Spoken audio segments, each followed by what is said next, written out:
মাননীয় মুখ্যমন্ত্রী শুভেন্দু অধিকারী বেশ কিছু বিষয় বললেন, আপনারা শুনেছেন, আমি সে বিষয়ে বলার কেউ নই। কিন্তু শুভেন্দু অধিকারী সব থেকে যেটা গুরুত্ব দিয়েছেন সেটা হচ্ছে নারী নির্যাতন রোধের উপর।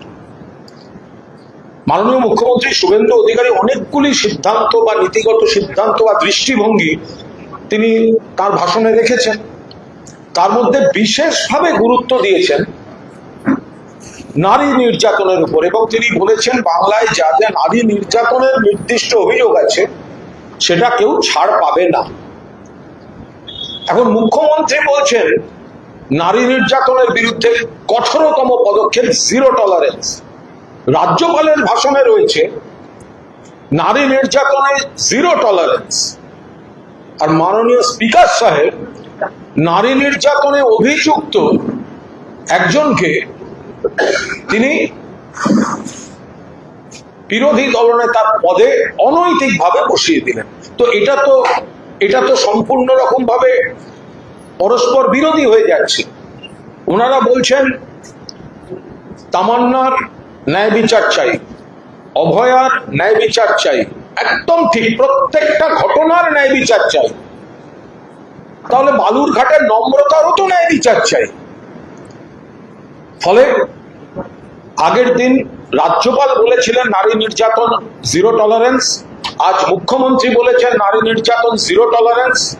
আমার ভাষণে আমিও স্পিকার সাহেবের দৃষ্টি আকর্ষণ করছি, অবিলম্বে নারী নির্যাতনে অভিযুক্ত, এফআইআর নেমড এবং সংশ্লিষ্ট মহিলা পূর্ণাঙ্গ বয়ান বিবৃতি রয়েছে এমন একজনকে কোন অবস্থায় রাজ্য বিধানসভার বিরোধী দলনেতা পদে স্পিকার রাখতে পারেন না।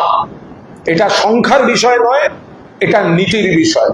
যে সরকার বলছে নারী নির্যাতনের আমাদের হচ্ছে জিরো টলারেন্স, সেখানে যে ব্যক্তির বিরুদ্ধে নথিভুক্ত অভিযোগ রয়েছে, যেখানে সংশ্লিষ্ট মহিলা লিখিতভাবে এবং ভিডিও করে, আপনারা সবাই দেখতে পাচ্ছেন, আমরা সবাই দেখেছি তার অভিযোগ, এমন কোন কালিমালিপ্ত ব্যক্তিকে বিরোধী দলনেতা যদি স্পিকার সাহেব ভেবে থাকেন যে এই ধরনের একজনকে বসিয়ে রেখে একটা ব্যবস্থাপনার মাধ্যমে তার পছন্দ মতো বিধানসভা চালাবেন, সেটা দুর্ভাগ্যজনক।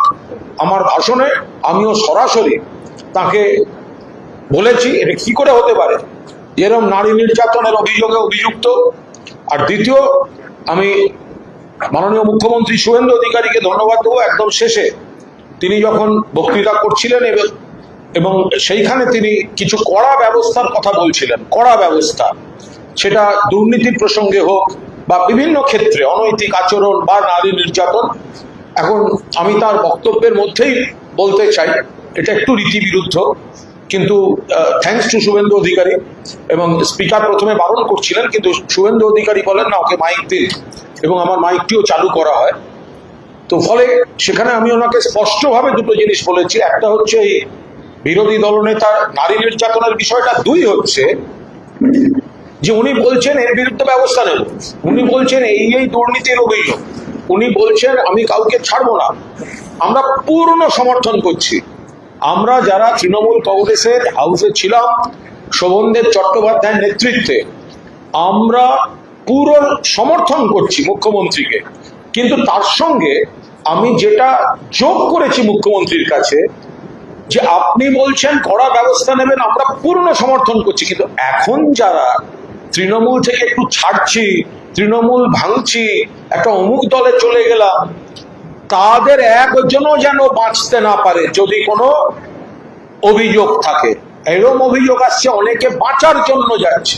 অনেক পেশেন্টরাই জিজ্ঞাসা করে সিজনাল ফ্রুট খেতে পারবো কিনা, কেননা সিজনাল ফ্রুট তো বছরে একবারই আসে। চলুন জেনে নেওয়া যাক। নমস্কার, আমি মৈত্রী মোদক, নেফ্রোকেয়ারের ডায়েটিশিয়ান। আজকে জেনে নেবো যে সিজনাল ফ্রুট সবাই খেতে পারবে কিনা। যাদের ধরুন ডায়াবেটিস আছে তারা সিজনাল ফ্রুট মানে গরমকালের যে ফলগুলো আসে, আম, জাম, লিচু, কাঁঠাল, এগুলো একটুখানি ডায়েটিশিয়ানের পরামর্শ নিয়ে খাবেন। তাছাড়া বাকিরা তো খেতে পারবেনই। আর যাদের কিডনি সমস্যা আছে তাদের মডারেট পটাশিয়াম পটাশিয়ামের মধ্যে যে ফলগুলো পড়ে থাকে যেমন কাঁঠাল, লিচু, সবেদা, এইগুলো 2 থেকে 3 দিন খেতে পারেন। অবশ্যই কিন্তু ব্লাড প্যারামিটারটা চেক করতে হবে।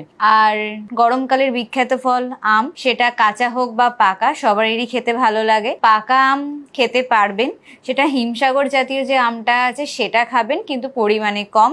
আর কাঁচা আম যেটা আছে সেটা আমরা খেতেই পারবেন, সেটা লো পটাশিয়াম জাতীয় খাবার, সেগুলো খাওয়া যেতে পারে। যদি আরো কোনো কোয়ারি থাকে আপনারা কমেন্ট বক্সে জানান, আমরা অবশ্যই গাইড করে দেবো। নমস্কার। অনেকের বিরুদ্ধে অনেক অভিযোগ আছে, সেই অভিযোগ সাংসদ হতে পারে, কেউ বিধায়ক হতে পারে, কেউ পুরপিতা হতে পারে, কেউ প্রাক্তন বিধায়ক হতে পারে, সকলের বিরুদ্ধে নেই। কিন্তু আমি মুখ্যমন্ত্রীকে আপনাদের সকলের সামনে, এবং থ্যাঙ্কস টু চিফ মিনিস্টার, ওনার বলার মধ্যে আমাকে মাইকটা দিতে অ্যালাউ করেছেন।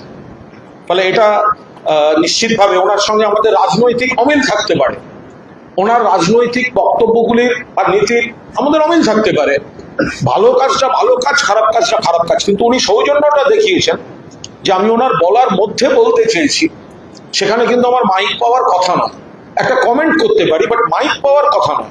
স্পিকার সাহেব বলছিলেন এখন নয়, কিন্তু চিফ মিনিস্টার বলেন না ওকে মাইক দিন। চিফ মিনিস্টার অনুমোদন করার পর আমাকে মাইকটা দেওয়া হয়, এবং আমি খুব স্পেসিফিক্যালি এটা রেকর্ড করিয়েছি, যদি দুর্নীতি বা অনৈতিক কাজের বিরুদ্ধে ব্যবস্থা হয় আমরা সর্বভারতীয় তৃণমূল কংগ্রেস পূর্ণ সমর্থন করব। কিন্তু যারা এখন তৃণমূল থেকে একটু দূরে গিয়ে তৃণমূলটাকে একটু ভাঙার চেষ্টা করে হঠাৎ সাধু সেজে ডিস্টেন্স বাড়িয়ে সাধু সাজতে চাইছে, তাদের যার যার বিরুদ্ধে অভিযোগ আছে একটাও যেন ছাড়া না পায়। মুখ্যমন্ত্রী কথা দিয়েছেন এবং আমরাও সেটা ফলো আপ করব। কার কার বিরুদ্ধে কি কি অভিযোগ আছে আমরা কিছু আমাদের কানে এসেছে। মুখ্যমন্ত্রী তো প্রকাশ্যে বলেছেন যে অমুকের বিরুদ্ধে এতগুলো বেআইনি নির্মাণের আছে, অ্যারেস্ট করুন, এফআইআর করুন। তাহলে বাঁচতে কেন এখন সাধু সাজতে যাচ্ছে? শুধু তৃণমূলকে আর মমতা বন্দ্যোপাধ্যায়কে গালাগালি করলে, ছেড়ে গেলে এরা ভাবছে মানে বেঁচে যাবে আইন থেকে। আমরা মাননীয় মুখ্যমন্ত্রীকে অনুরোধ করেছি, যদি কারোর বিরুদ্ধে অভিযোগ থাকে বা যাদের বিরুদ্ধে অভিযোগ আছে একটাকে বাঁচতে দেবেন না, এবং আমরা সমানের ফলো আপ করবো। ওদের এলাকার যার যার বিরুদ্ধে যা যা অভিযোগ আছে, এলাকাবাসীরও আমাদের কাছে যা অভিযোগ তারা যদি আমাদের কাছে পাঠান, আমরা তৃণমূলের কাউকে যেমন রক্ষা করতে যাব না, তেমনি তৃণমূল থেকে একটু সরে যাওয়ার ভাব দেখিয়ে যারা নাটক করবেন তাদের বিরুদ্ধেও যা যা অভিযোগ আমাদের কাছে আসবে আমরা সব ফাইল করব। ফলে যে কারুর বিরুদ্ধে কারুর কাছে ইডি গেছে দুদিন আগে, হঠাৎ দেখা যাচ্ছে বিদ্রোহী শিবিরে, কারুর কাছে সিআইডি গেছে বিদ্রোহী শিবিরে, কারুর কাছে সিবিআই গেছে বিদ্রোহী শিবিরে, কারুর সব অন্য ধরনের সব বিদ্রোহী শিবির। ফলে বিদ্রোহী শিবিরে যেতে পারেন, কিন্তু বিদ্রোহী শিবিরে নাম লেখালে অন্য অভিযোগ থেকে আইনি মামলায় বেঁচে যাবে, এটা যেন না, সেটা আমরা মুখ্যমন্ত্রীকে বলেছি এবং তিনি সহমত পোষণ করেছেন। আনন্দ আর ভালোবাসার দীপ্তিতে গড়া সমুজ্জ্বল পরমা, ঠিক তোমারই মতো। শ্যাম সুন্দর কোম্পানি জুয়েলার্স, আগরতলা, উদয়পুর, ধর্মনগর, কলকাতা।